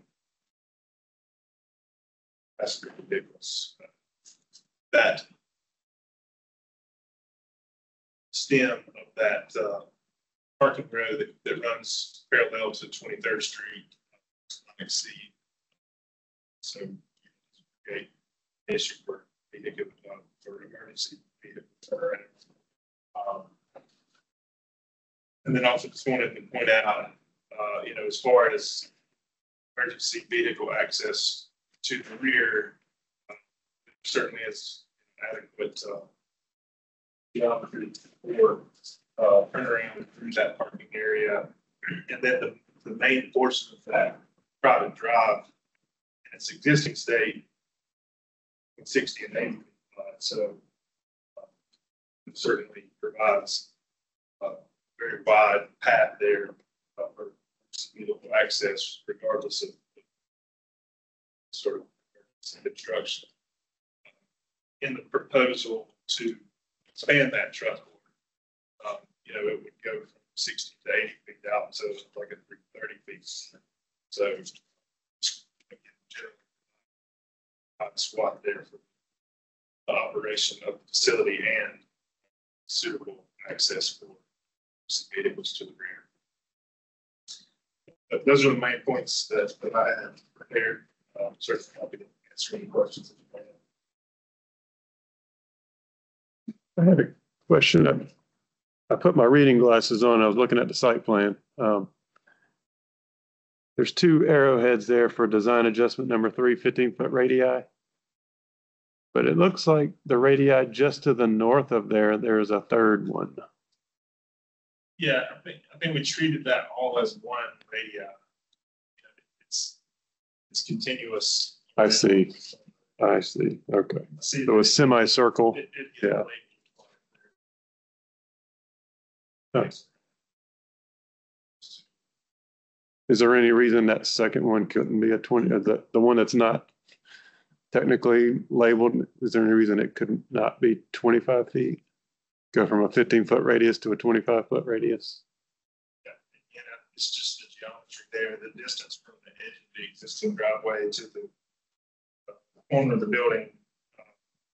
If we are going to have the privilege of providing both the parking areas, on a 90-degree sort of corner there, there's just not enough room to get a 25 and a 15. We could do a 25 and a 5, but I think a 5 would be more problematic. Jeremy, I have a few questions. Are there entrances on the east and west sides of the building that both of these parking areas would access? I assume. I assume so. I don't know specifically in its current state. I know that the owner has plans for improvement to the building such that, you know, if this plan comes together, there'll be architectural changes to that produce. I mean, a reason for those people to park where they're proposing them to park. There would be reasonable entrances.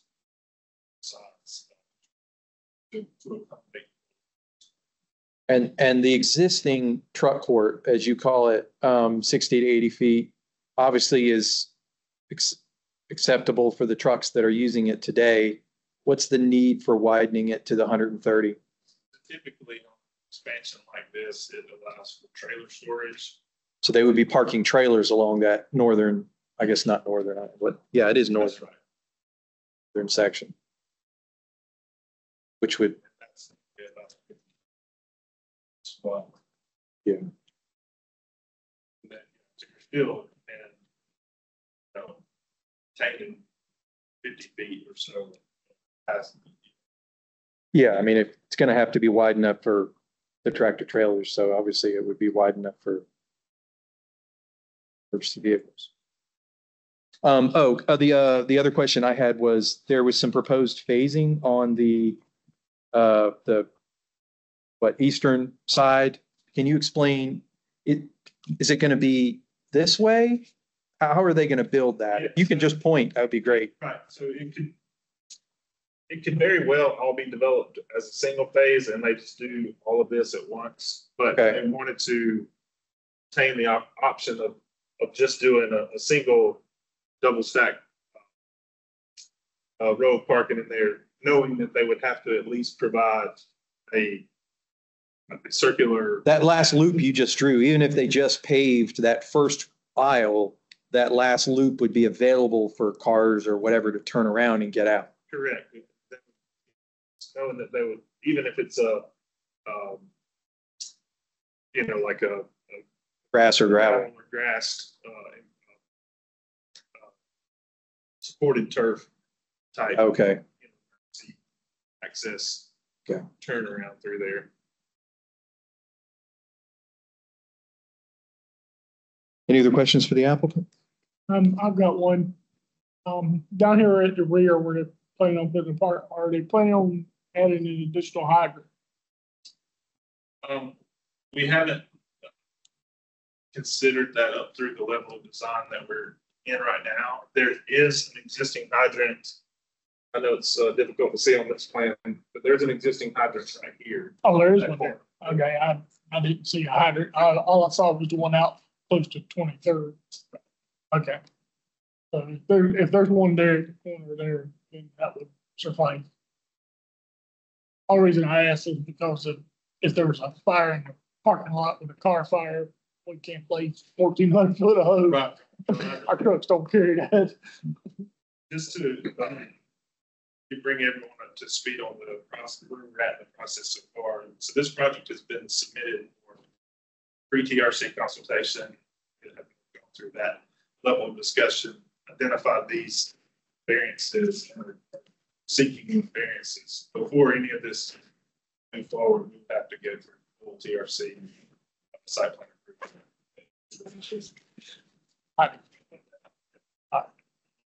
I'm not sure if this is a question for you, Jeremy, or for staff, but I'm trying to get a gauge on the amount of necessary parking spaces. Obviously, there's a pretty big deviation in the standard. I understand the existing structure is the site constraint, but trying to establish if you need that many spaces, you know, is there a minimum or maximum number of spaces that this facility is required to provide? No minimum. Is there a maximum? Do you know, how do they compare to the maximum versus what they're providing? That information available, Pat? Jeremy, do you know that? My understanding, based on the site plan data table that we filed for the pre-TRC submittal, was that employee driven. Which I appreciate is a difficult standard to police. Because you don't know how many employees they're going to have. Depending on, if a tenant comes in that is a more intensive employer, then the need for parking will certainly grow, which is part of driving this thing, Well, yeah, I mean, I think that what I'm trying to get sort of on record is we don't want to approve a waiver for the maximum length that would exceed the maximum number of spaces allowed by code.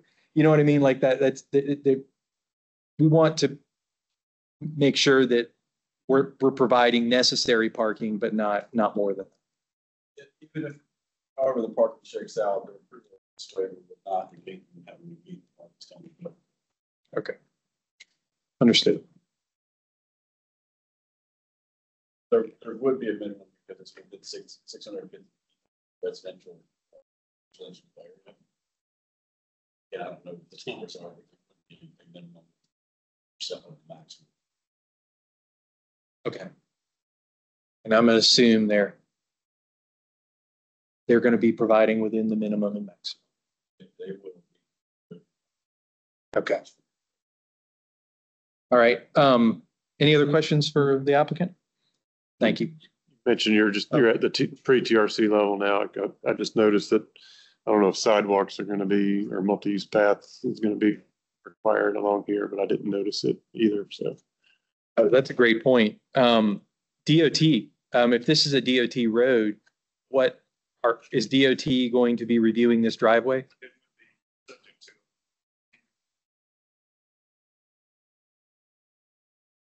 We would, yes, that was a comment that came up in pre-TRC, and we're certainly planning to submit to DOT for review. Not they, ultimately require any modifications to the just by nature of there being some change, some submitting. Thank you. Okay. Thank you. I appreciate it. Can't promise we won't follow you back up, but I appreciate it. I don't know if there's any public here, but just to check the box, I would like to open the public hearing. Anybody from the public who wishes to speak? Seeing none, I will close the public hearing. We have 3 waivers on this project. I thought it was 3. The 15-foot, there it is. The property line offset, the maximum 500 foot length, and the third one is the parking lot turning radius. Any discussion on any of those 3 items? The only thing that I wanted to ask Fire was that 15-foot turning radius on that small parking area up front. I mean, the justification is that area would not be used by large trucks or emergency vehicles. If something were to occur in that small parking area on the top left corner of the building. The only thing we would use that for, if there was a fire in that parking space. I think you said that it's 75 foot length, the length of the front parking lot. Or you said it did. Yes, sorry. 150. I don't know. I don't have it in my brain exactly what the length along that line is. I know it is less than 150. Less than 150. And then they've got where those 15-foot radiuses. Okay. That was I just want to make sure.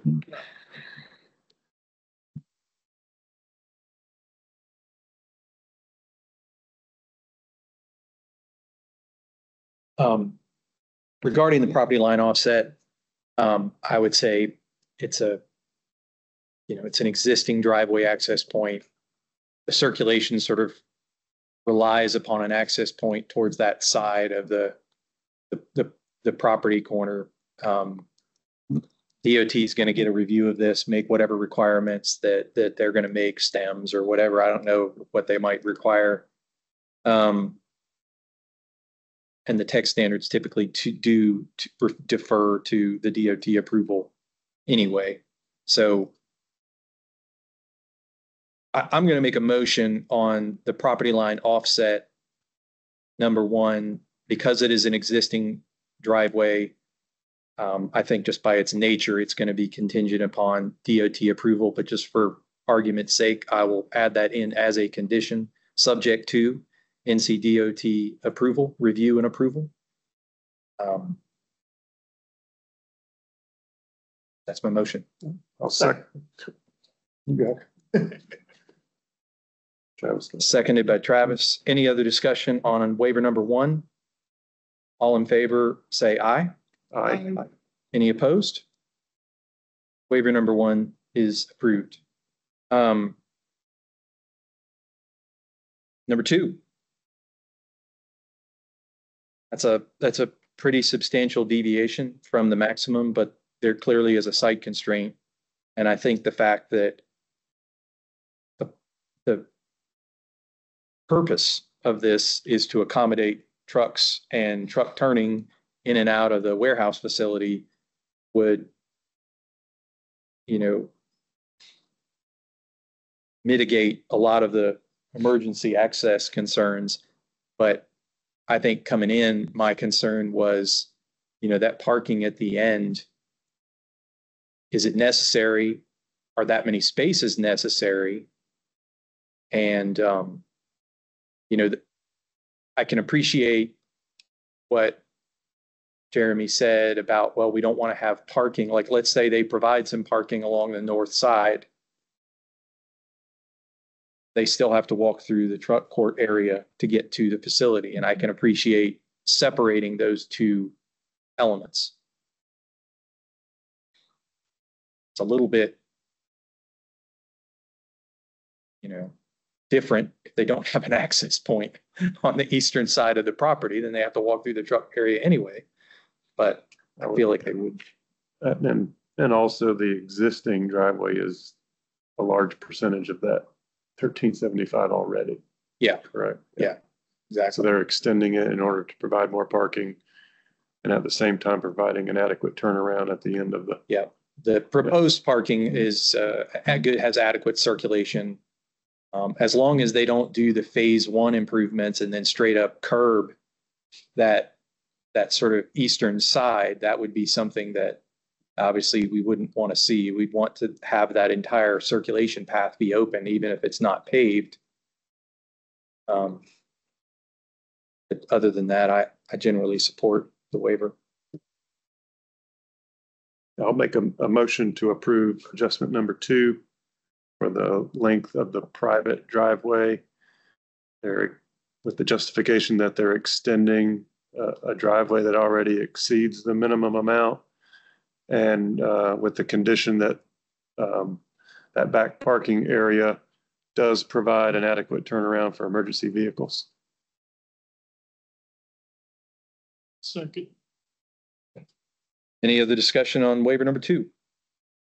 All in favor say aye. Aye. Any opposed? Waiver number 2 carries. Number 3, the parking lot turning radius. I think this one probably could have been addressed at the TRC level if the other elements weren't already being presented here. I think the technical standards do allow a reduction if in areas that aren't subject to major circulation areas, like that aren't subject to truck and, truck traffic and such. And obviously the truck traffic is going to be centered more in the truck court area. I see this as more of a sort of passenger vehicle area. You didn't have any concerns in that area. I'm going to make a motion that the turning radius be approved from 25 to 15 as proposed. Justification is project provides adequate access for emergency vehicles, and this area is intended for passenger vehicles. And Second. Any other discussion on waiver number 3? All in favor of approval say aye. Aye. Any opposed? that waiver passes as well. That is each of the three items. Oh, one thing I wanted to mention, the next meeting is not our normal time, correct? December the 11th, so it's earlier. And it will be back in Bailey Hall. The commute was nice here, though. Understood. Okay. Did the time change or just the location and date? The location, the time should be the same, right? 1:30. All right. We're adjourned. Thank you.